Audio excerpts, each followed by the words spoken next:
Hey, how's it going? Hope everything's going good with you. In this video, I'd like to talk to you about the books that I've read in 2014. Now, the way that I do things is I write everything down, or I track everything down in a Word document, which includes the author, title, when I finish the book, because I usually try to set between a goal between 30 to 50 books each year. Now, in 2014, I didn't accomplish that. I only read 14 books, 15 if you consider a book I read on German. But I want to talk to you about those 14 books that I've read. Now, this isn't going to be like an in-depth book review of each individual one. If you have questions about one, or you want me to do a review on each book that you mention, write it down in a comment below and I'll be sure to answer your questions or do a review on them. I probably will only choose a select few of these, maybe 4 or 5 that I felt were the best for 2014 and do a review on those ones. But otherwise, I'm just going to talk really quickly about these books. So the first one I read in 2014 is The Millionaire Fastland by M.J. DeMarco. Now, despite the pretty, despite its title anyway, it's actually a pretty good book. It's about entrepreneurship, something that I'm interested in, how to run a better business and all that kind of stuff. And since I am a small law firm lawyer and I have direct impact on the business, something that I wanted to learn.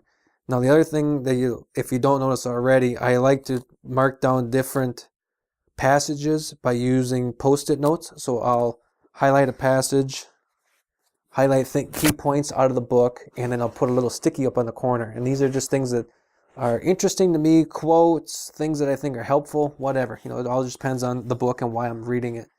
So you can see here that I have quite a few different post-its. I got like 3, 6, 9, 15, maybe 17 post-its. So it's a pretty good book in that respect. Again, it's kind of got the title is a kind of a cheesy title, but it's really good for entrepreneurship. So I'd recommend it for that reason.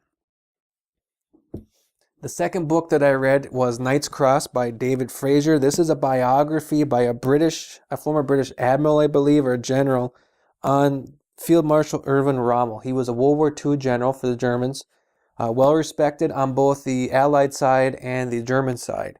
Eventually, he was forced to commit suicide because there was some debate whether he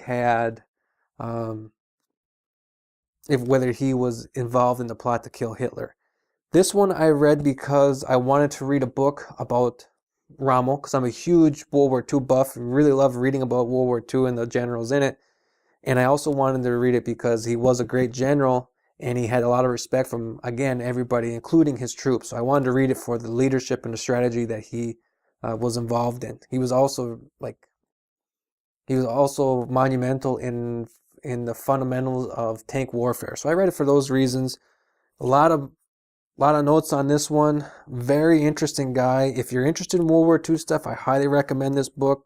If you're interested in just leadership principles or strategy, this is also another really good reason for it. Here's a good quote from it. There was invariably the same instinctive emphasis on leading from the front, on outflanking, on penetrating to the enemy's rear or keeping battle fluid. Where Rommel is, there is the front. Rommel's character as commander was essentially heroic character thrusting, Rupert-like in its vigor. Very interesting. Again, just something you can see. He leads from the front. He's that kind of an individual. Great book. Highly recommended for anybody who wanted to read about World War II strategy, leadership, anything like that. Third book I read is Growth is Dead, Now What? Law Firms on the Brink from Adam Smith, Esquire. This is written by Bruce MacEwan. He's a author and he writes about where he believes law firms and law is going to, the future of law. Because I am a lawyer and again I have a small practice, I wanted to see what he thinks is on the frontier for the legal profession. Now he writes mostly about big firms with 500 thousands of lawyers or whatever, that are international firms like that. With that being said, the things that he has to deal with or things that he foresees for those big firms or even mid-sized firms, a lot of small firms can take note of too and use it to adapt and become better as well. Most of the stuff that he writes about you get for free on his website, but I just bought the paperback anyway because I wanted to read it. I think there might be a couple additional things in there. I do have some pages where I mark notes. Sometimes if I run out of those post-it highlighters that you saw in those other books, I'll just bend the corner of the page. You can see that I've done that there. I also have a bunch of marginalia in here. It's just interesting to get his perspective on that stuff. So I'd recommend it for people who are in law firms and they want to see what's coming down the pike. Fourth book, Fluent Forever. This is by Gabriel Wyner. He is a guy who writes about how to best learn languages, not in one particular language, but the principles to learning any language.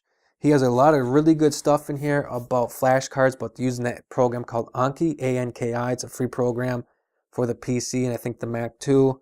That he goes into great depth on the best way to learn a language through Anki, through spaced repetition systems, or memorize.com if you've heard of that one.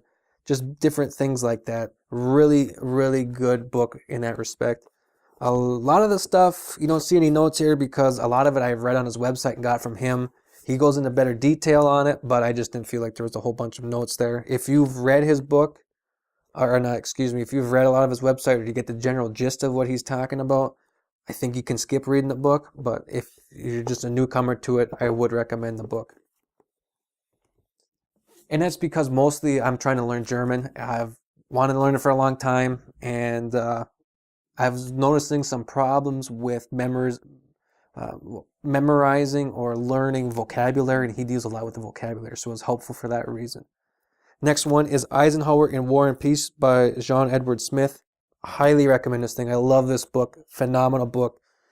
Goes from Eisenhower from the beginning of his time through the end, through his death, after his presidency. You can see here tons of post-it notes on this one. Highly recommend this for World War II buffs, people who want to learn about biography, people who are leadership, strategy. I'm going to do a big review on this another time.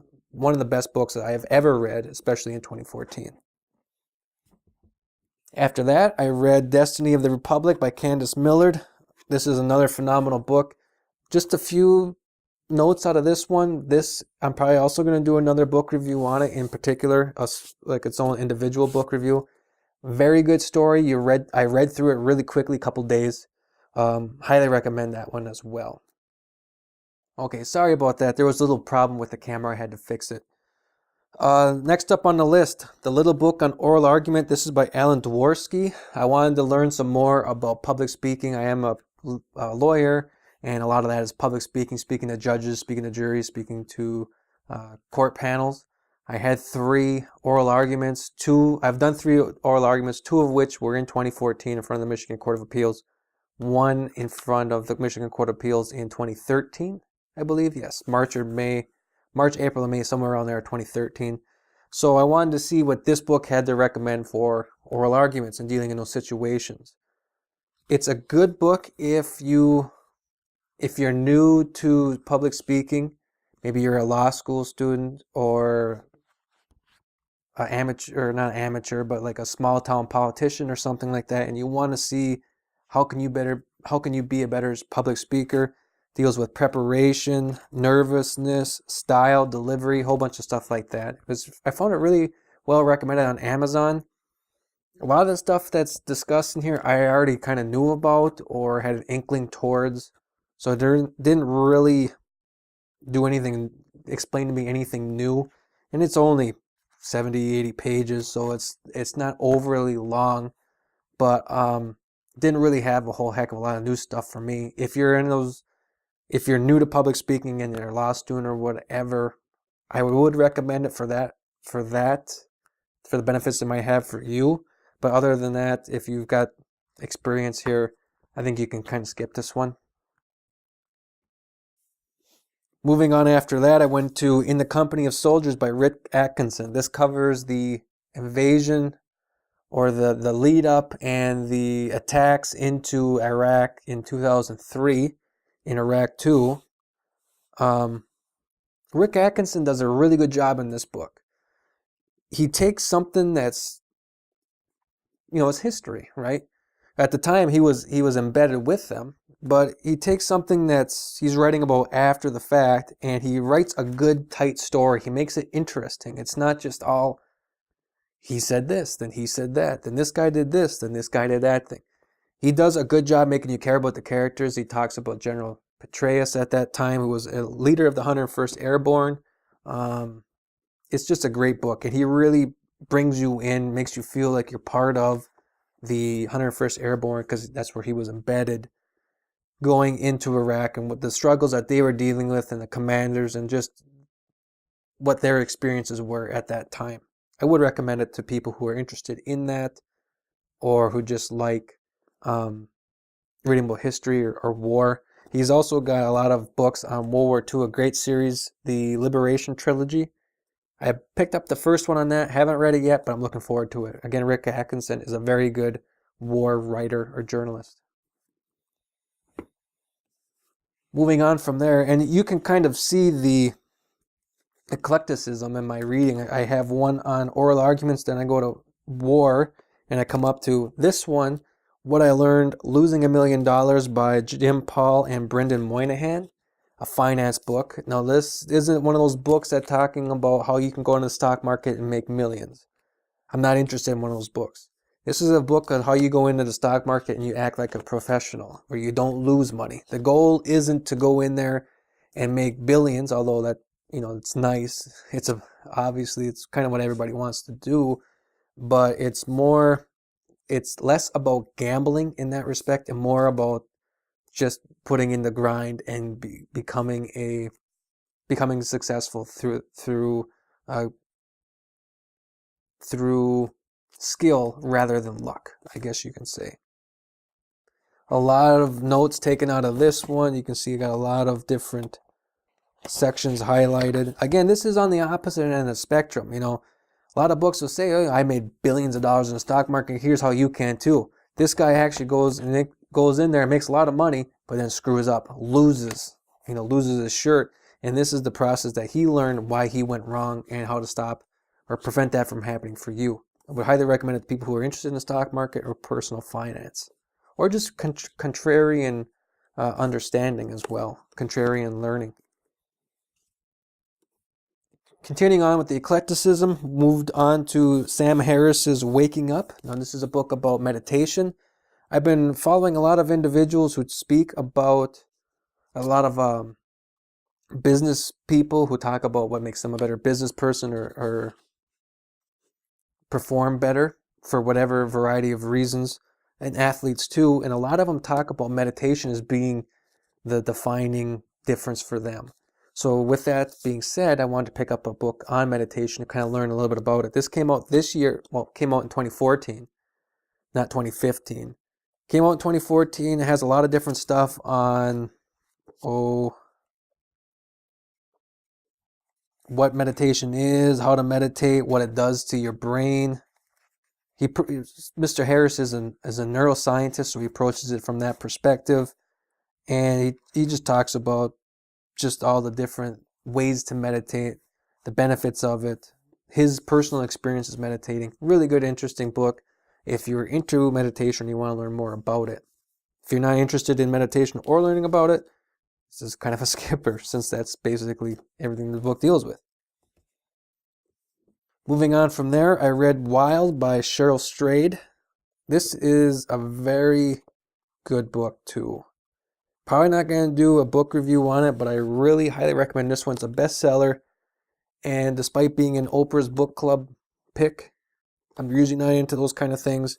I picked it up because it was all about her journey dealing with loss of her mother, dealing with heroin addiction, and hiking the Pacific Crest Trail by herself. Extremely, extremely interesting story. Has a lot of like personal insight. You can see where she's breaking a lot of ground with understanding herself. Just a page turner. It's really a page turner of a book. It's coming out actually into a movie. I'm going to watch the movie when it comes out. I highly recommend the book if you're interested in any of those things, just self-transformation, dealing with loss, all those sorts of things. Really highly recommend this book as well.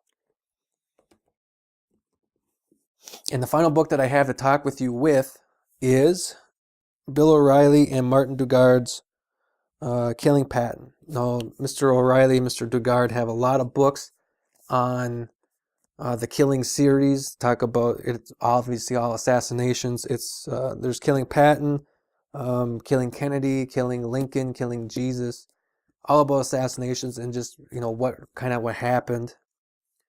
Being really interested in World War II stuff, I wanted to pick up the book for this reason. I'm a huge Patton fan. Really love reading about Patton.